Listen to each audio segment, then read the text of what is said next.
मिनशैतानिर्रजीम बिस्मिल्लाहिर्रहमानिर्रहीम। अस्सलाम वालेकुम डियर स्टूडेंट्स। उम्मीद करता हूँ कि आप सब लोग खैरियत से होंगे। स्टूडेंट्स, आज हमारा चैप्टर नंबर 1 का 5th लेक्चर है। स्टूडेंट्स, आज का लेक्चर इस लिहाज से भी बड़ा इम्पॉर्टेंट है कि इसमें दो ऐसे टॉपिक्स हम पढ़ने जा रहे हैं जो बड़े अहमियत के हामिल हैं। यानी इसमें बड़े इंपॉर्टेंट शॉर्ट क्वेश्चन हैं, MCQs हैं, और एक और बड़ी अहम बात कि ये लॉन्ग के अंदर भी पूछा जा सकता है। तो स्टूडेंट्स, आज का जो हमारा टॉपिक है that is the variation in the atomic and ionic radii. तो ये दो बातों को हमने आज मुकम्मल तौर पर डिस्कस करना है कि एटॉमिक और आयनिक रेडियस क्या होते हैं, कौन से फैक्टर पर ये असरअंदाज इन पर हो सकते हैं, और इनका क्या ट्रेंड है पीरियोडिक टेबल के अंदर। तो ये स्टूडेंट हमारा 5th लेक्चर है चैप्टर नंबर 1 का, जो हम आज डिस्कस करने जा रहे हैं। फर्स्ट ईयर केमिस्ट्री है। आइए स्टूडेंट्स अपने टॉपिक की तरफ चलते हैं। स्टूडेंट्स, पहला सबसे अहम पॉइंट जो मैं आपके साथ शेयर करने जा रहा हूँ वो एटॉमिक रेडियस की डेफिनेशन है। तो स्टूडेंट, बात ये है कि the half of the distance between the nuclei of two identical bonded atoms, यानी स्टूडेंट दो एक जैसे आइडेंटिकल एटम्स जब एक दूसरे के साथ बॉन्डेड होंगे, जैसे मिसाल के तौर पर हमारे पास एक एटम है और इसके साथ एक कोवेलेंटली बॉन्डेड एटम और है। हम हाइड्रोजन की ही सपोज कर लेते हैं, ये एग्जांपल है। ये इनके न्यूक्लियाई के दरमियान फासला है। स्टूडेंट, हम सपोज कर रहे हैं कि ये 150 पिकोमीटर इसकी वैल्यू आई है। अब हम क्या करेंगे, यकीनन सी बात है, हम इसको 2 पर डिवाइड कर देंगे। तो 75 पिकोमीटर जो होगा वो इस एटम का रेडियस होगा और 75 पिकोमीटर ही इस एटम का रेडियस होगा। तो ये स्टूडेंट्स कंसेप्ट, ये पॉइंट, इसे एटॉमिक रेडियाई, एटॉमिक रेडियस कहा जाता है। स्टूडेंट, एटॉमिक रेडियस का जो यूनिट है इट इज एक्चुअली, क्योंकि ये लेंथ ही है, होता तो यूनिट मीटर में है, लेकिन क्योंकि आपको पता है कि एटम एक बड़ी स्मॉल सब्सटेंस है, इसलिए हम माइनस के अंदर जो वैल्यूज हैं, जो प्रीफिक्सेस हैं, जैसे पिको है, नैनो है, इस तरह की प्रीफिक्सेस हम यूज करते हैं। तो स्टूडेंट्स, हमारे पास एटम को लेंथ के यूनिट्स में ही मेजर किया जाता है, लेकिन हम उसके साथ पिकोमीटर, ऑंगस्ट्रम, जैसे 1 ऑंगस्ट्रम जो होता है that is equal to 10 raise to power -10 metre, इसके इक्वल होता है।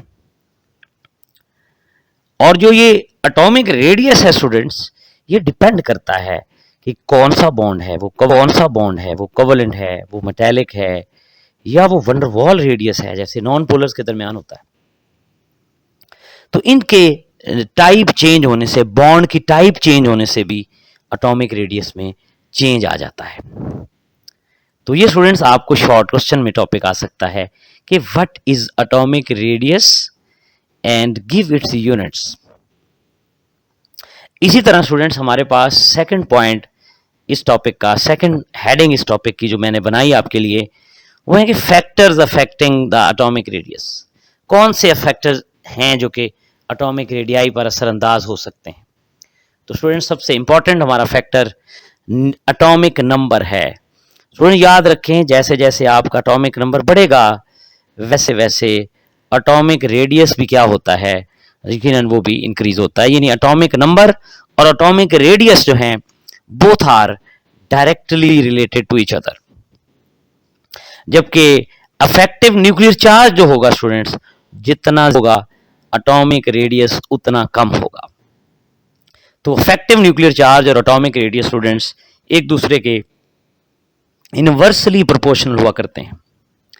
जबकि जो शील्डिंग इफेक्ट है इनर इलेक्ट्रॉन स्टूडेंट्स, ये याद रखिए, that is also directly proportional to the atomic radius.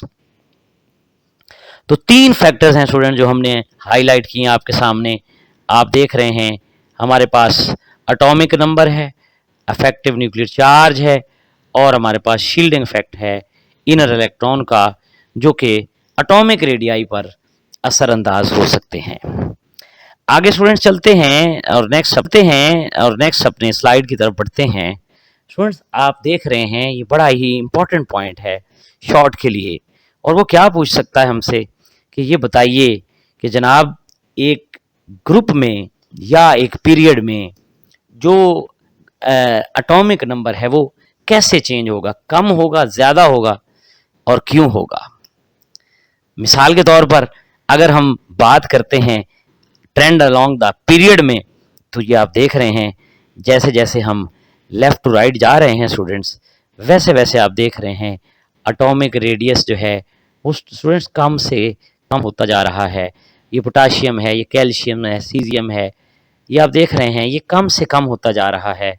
क्यों कम हो रहा है? यकीनन स्टूडेंट्स जैसे जैसे हम लेफ्ट टू राइट जाते हैं पीरियोडिक टेबल में, जो न्यूक्लियर चार्ज है वो बढ़ जाता है।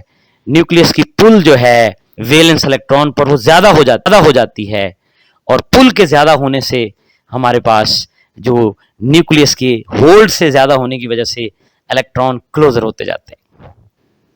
और वैसे भी स्टूडेंट्स आप जानते हैं जब प्रोटॉन ऐड होता है, एक इलेक्ट्रॉन ऐड होता है लेफ्ट टू राइट आते हुए, प्रोटॉन का जो मैग्नीट्यूड है चार्ज का, मैस का 1836 टाइम्स ग्रेटर होता है किसके मुकाबले में students? As compared to the electron. Electron के मुकाबले में इतना चार्ज ज्यादा है एक प्रोटॉन पर, मैस ज्यादा है एक प्रोटॉन का, तो जिसकी वजह से जो इलेक्ट्रॉन की पेरेंस है, इलेक्ट्रॉन की जो एडिशन है, उसके मुकाबले में प्रोटॉन की एडिशन पॉजिटिव चार्ज को बहुत ज्यादा बढ़ा देती न्यूक्लियस के अंदर। पीरियड में आप जा रहे हैं तो शेल तो बढ़ नहीं रहे। आप देखें सोडियम में भी 3 शेल, मैग्नीशियम में भी 3 शेल, एल्यूमिनियम में भी 3 शेल, सिलिकॉन में भी न्यूक्लियस के गिर्द 3 शेल, फास्फोरस में भी 3 शेल, सल्फर में भी 3 शेल, क्लोरीन सल्फर में भी 3 शेल, क्लोरीन में भी 3 शेल, शेल सब में 3-3 है। लेकिन जो प्रोटॉन हैं जब वो बढ़ रहे हैं तो यकीनन वो अपनी अट्रैक्शन ज्यादा करेंगे, ज्यादा शो करेंगे, जिसकी वजह से जो एटॉमिक साइज है ग्रेजुअली डिक्रीज करेगा। इसी तरह स्टूडेंट्स अगर हम लेफ्ट टू राइट अब ग्रुप में आ जाएं, टॉप टू बॉटम मूव करें, तो आप देख रहे हैं ग्रुप में तो बड़ा सिंपल सा कंसेप्ट है स्टूडेंट्स। टॉप टू बॉटम आप आएंगे, आपके पास शेल्स बढ़ेंगे न्यूक्लियस के गिर्द, शील्डिंग इफेक्ट आपके पास बढ़ेगा, और न्यूक्लियर चार्ज क्या हो जाएगा students? It will decrease, due to which atomic radius will increase as we move from top to bottom in the group of the period. इसी तरह स्टूडेंट्स आगे बढ़ते हैं और नेक्स्ट अपना पॉइंट जो है उसको डिस्कस करते हैं। स्टूडेंट्स ये है variation in the ionic radius. तो स्टूडेंट्स आयनिक रेडियस होता क्या है, पहले इसको देख लेते हैं। स्टूडेंट को कहता है कि बात ये है कि ये एक आयन है, इस आयन का ये न्यूक्लियस है, न्यूक्लियस से लेकर वैलेंस शेल तक का जो फासला है इसको हम क्या कहेंगे? यकीनन that will be known as ionic radius. ये स्टूडेंट्स केटाइनिक भी हो सकता है और ये स्टूडेंट्स एनाइनिक भी हो सकता है। ये किसी केटाइन का भी रेडियस है, ये किसी एनाइन का रेडियस भी है। तो इसका मतलब है दो तरह के रेडियाई स्टूडेंट्स हम डिस्कस करते हैं। यूनिट्स इसका भी वही है जो पहले आपने देखा, यूनिट इसका भी पिकोमीटर है, यूनिट इसको एंगस्ट्रॉम भी इसको मेजर किया जा सकता है। लेकिन दो बड़े ही अहम सवाल जो इस टॉपिक में से हर साल कोई ना कोई एक सवाल पूछ लिया जाता है, उनको हमने बड़े गौर से देखना है। स्टूडेंट वो सवाल क्या है? क्वेश्चन आपके सामने मौजूद है। Size of the cation is less than the size of parent atom, why? It is very important question.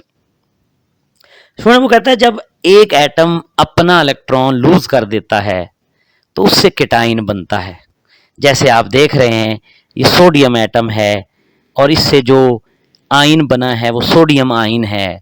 Sodium ion का साइज आप देख रहे हैं कम है, जबकि सोडियम एटम का जो पेरेंट एटम है उसका साइज ज्यादा है।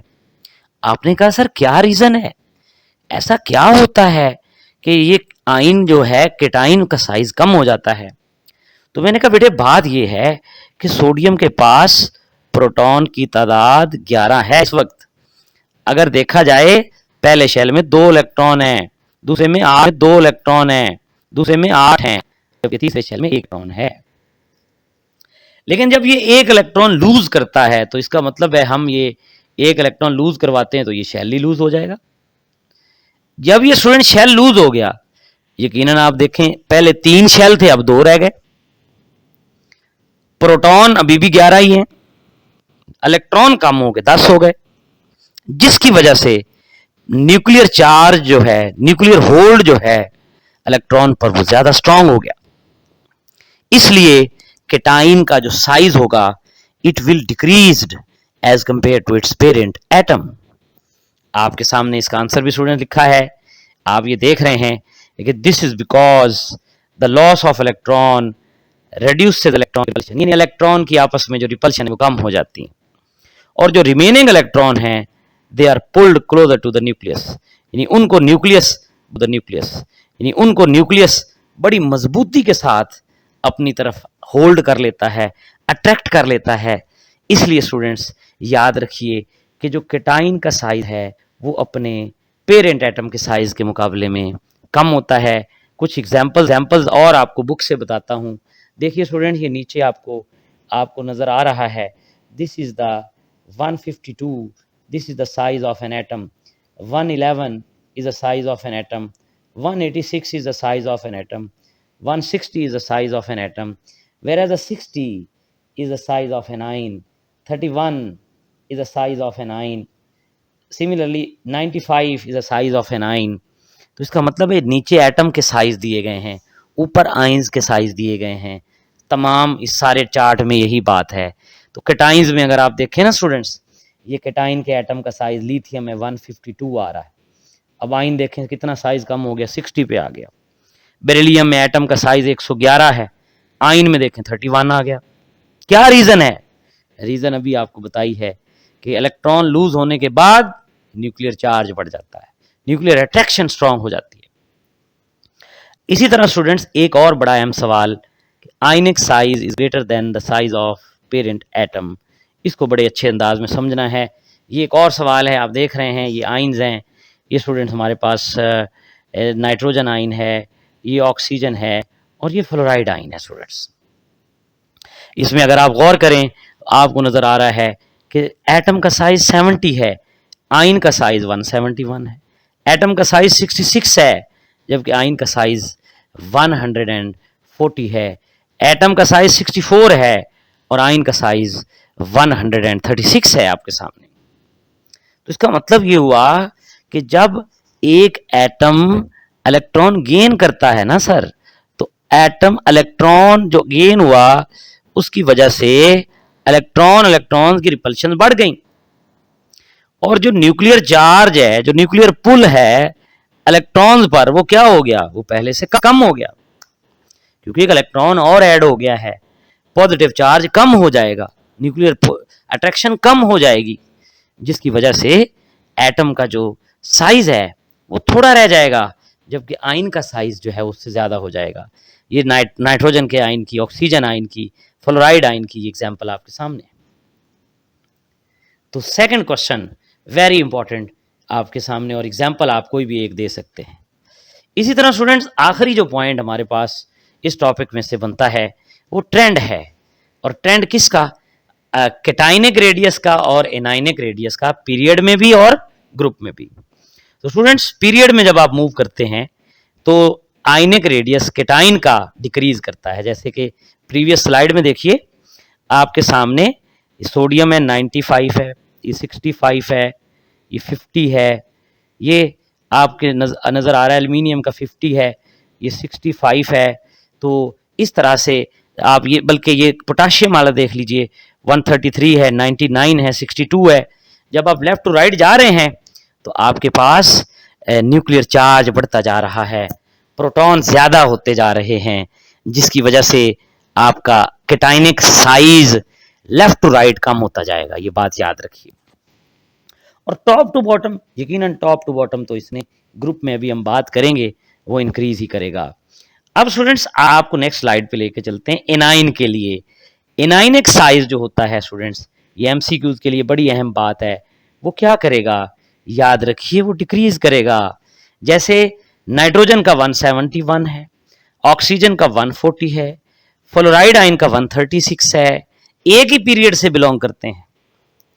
तो लेफ्ट टू राइट आप आ रहे हैं, एनाइनिक साइज क्या कर रहा है, वो स्टूडेंट्स डिक्रीज कर रहा है, जबकि जो केटाइनिक साइज है वो भी आप देख रहे हैं वो भी यकीनन डिक्रीज कर रहा है।